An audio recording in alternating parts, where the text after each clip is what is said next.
할렐루야. 저녁 예배에 오신 여러분 모두를 주님의 이름으로 환영하고 또 축복합니다. 우리 옆에 있는 분들과 함께 인사 나누도록 하겠습니다. 주의 사랑으로 사랑합니다. 축복합니다. 잘 오셨습니다.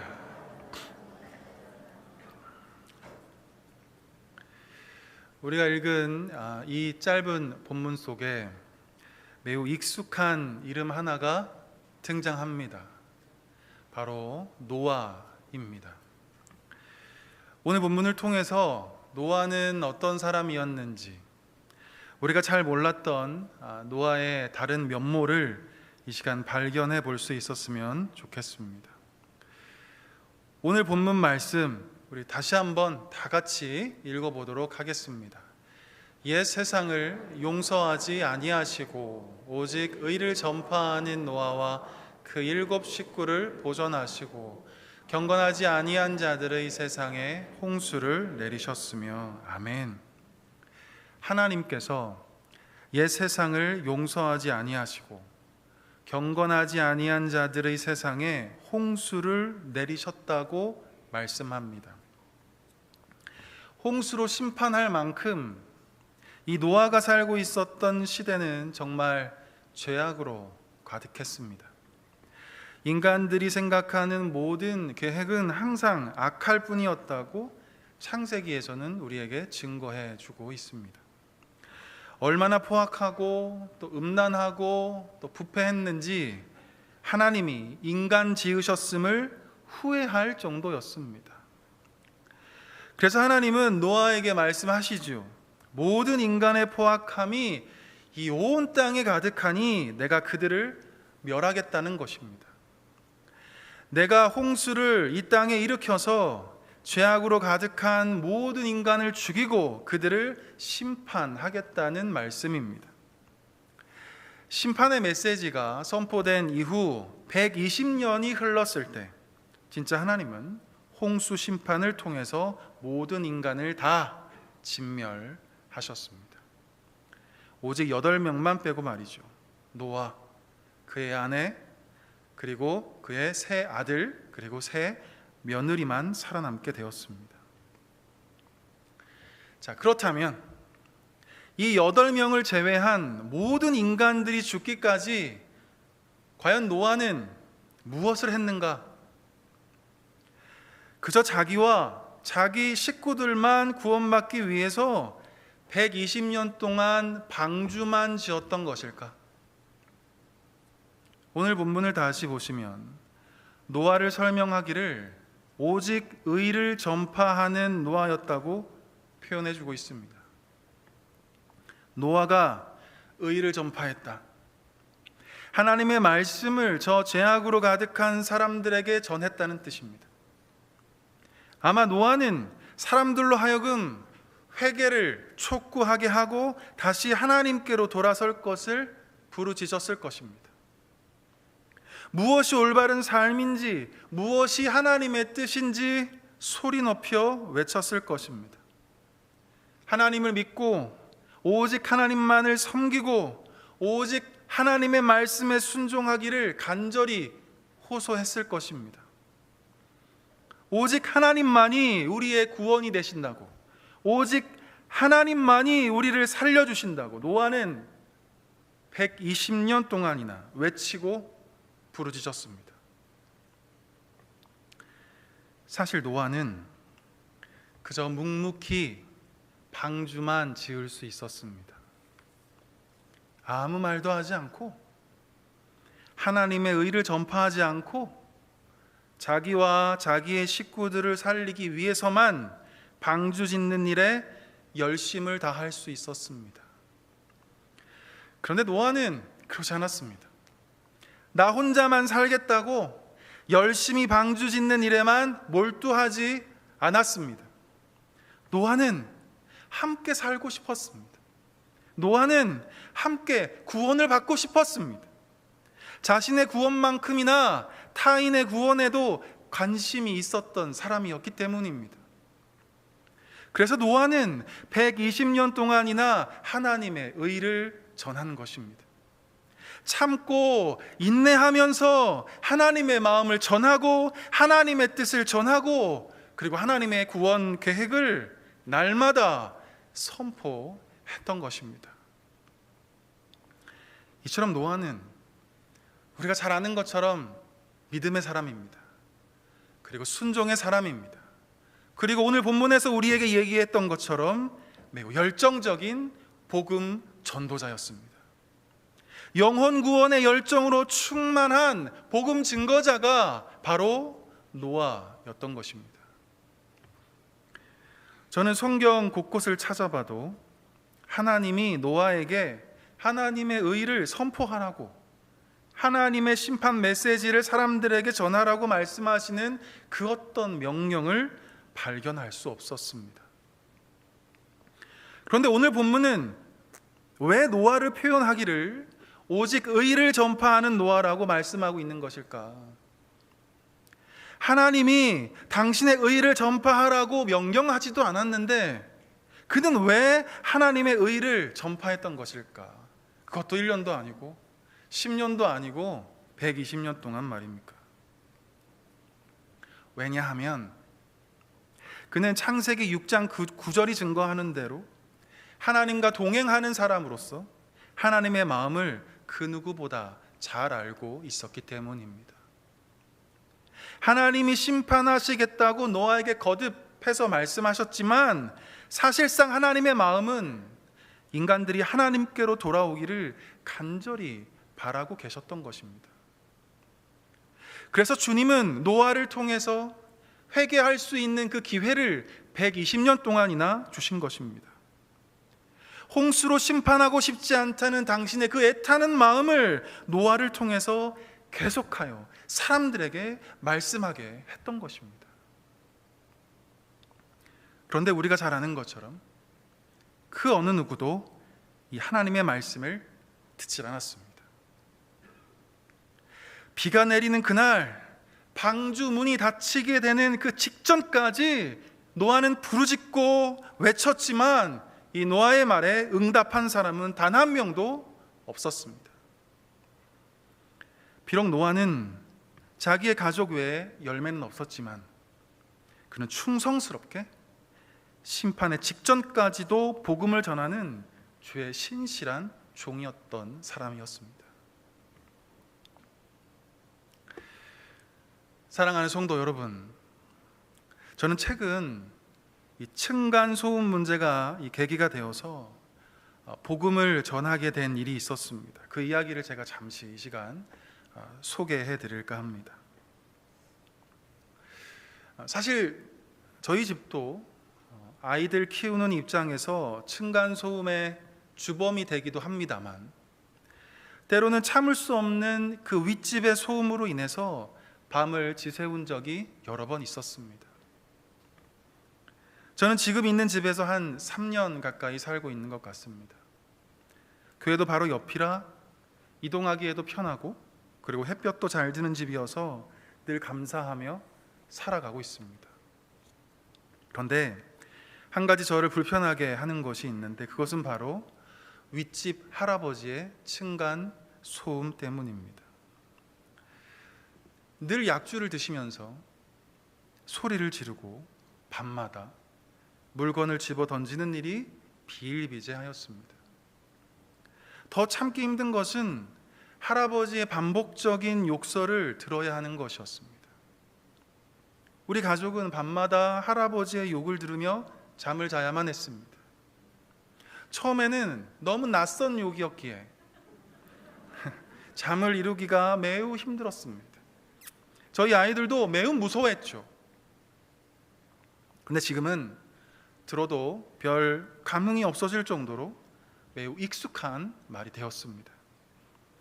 제가 이 집에 살면서 2년 만에 처음으로 윗집 할아버지 집을 방문하게 되었습니다. 더 이상 참을 수 없었기 때문이죠. 정중하게 그리고 매우 친절하게 할아버지를 뵙고 부탁의 말씀을 드렸습니다. 아랫집에 할아버지 손주와 같은 어린 아이들이 살고 있다고, 이제는 조금 자중해 달라고 간곡히 부탁을 드렸습니다.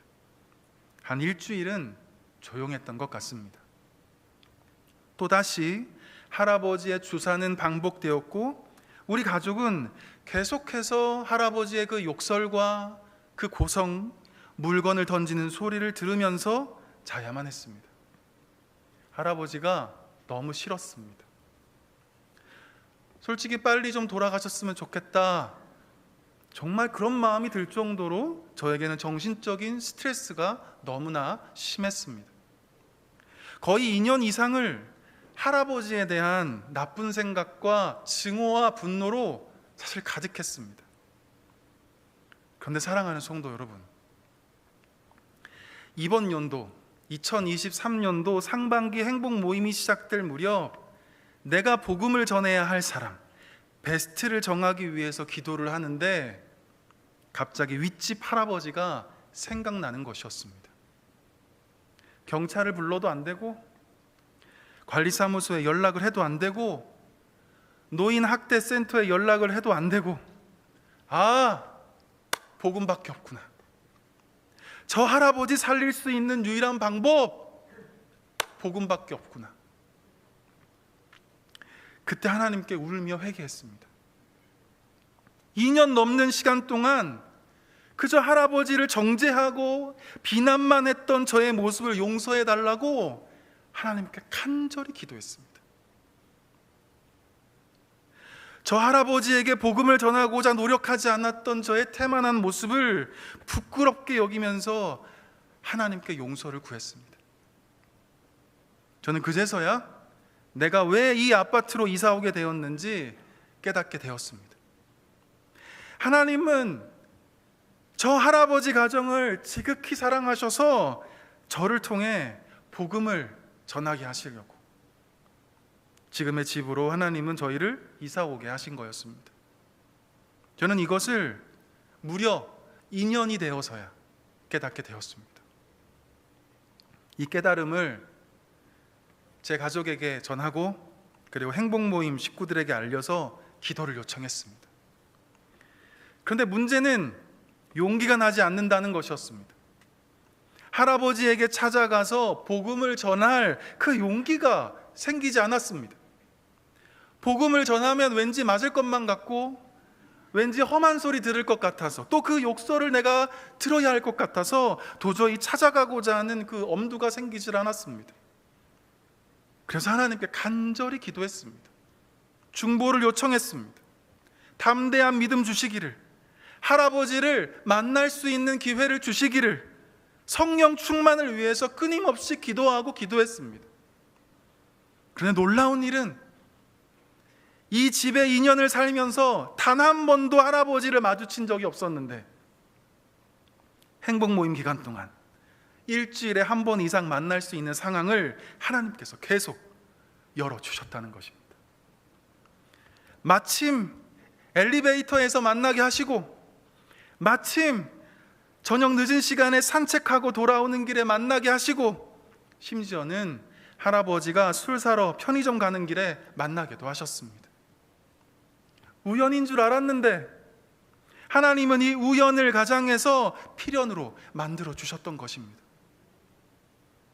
이제 때가 되어서 선물을 가지고 윗집 할아버지 집으로 찾아갔습니다.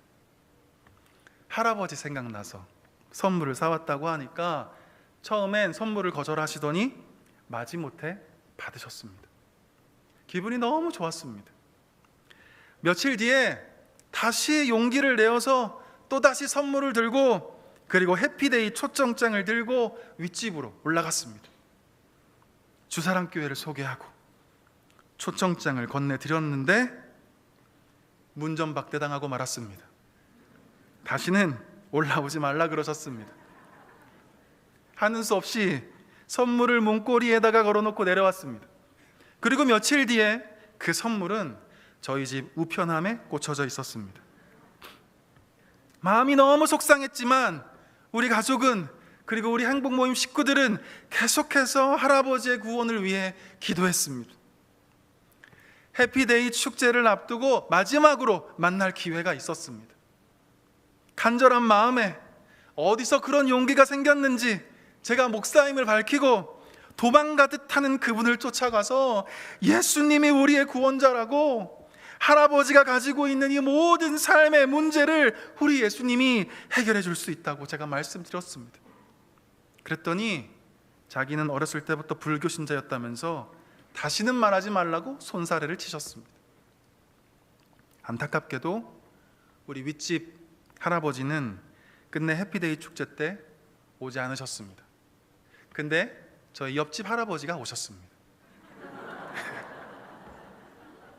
사랑하는 성도 여러분, 이 이야기의 마지막이 어떻게 이어질지는 잘 모르겠지만 제가 간절히 소망하는 것은 저 할아버지 가정이 예수님 믿고 꼭 구원받았으면 좋겠습니다.